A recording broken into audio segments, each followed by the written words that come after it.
नाज़रीन कंबर में ख़बर शामिल कंदासीं त कंबर शहदाद कोट ज़िले में कोरोना वायरस जा वधीक 21 नवां केस ज़ाहिर थिया आहिनि, जंहिंखां पोइ ज़िले में कोरोना मरीज़नि जो अंगु वधी 764 थी वियो आहे।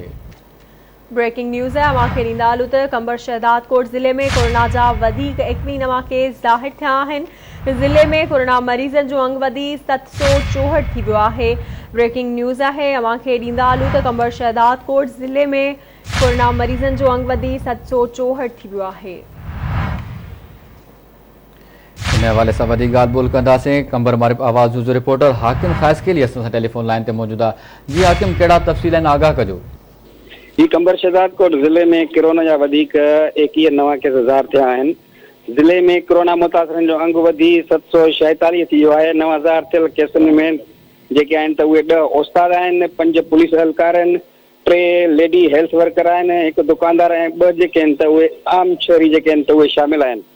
सिहत खाते मूजिबि 190 माण्हुनि जूं जेके टेस्टियूं जेके सैंपल वठी लेबोरेटरी ॾांहुं उमाणियूं वयूं हुआ, जिन मां 21 ॼणनि जूं रिपोर्टूं जेके आहिनि पॉज़िटिव आयूं आहिनि। नवां ज़ाहिर थियल केसनि जो जेको मुख़्तलिफ़ ज़िले जे मुख़्तलिफ़ तालुक़नि सां वास्तो आहे ऐं मुतासिर जेके बि सभी मुतासिर आहिनि उन्हनि खे पंहिंजे घरनि में आइसोलेट कयो वियो आहे। जी ठीकु आहे हाकिम, वॾी महिरबानी अवां जी तफ़सीलुनि खां आगाह करण लाइ।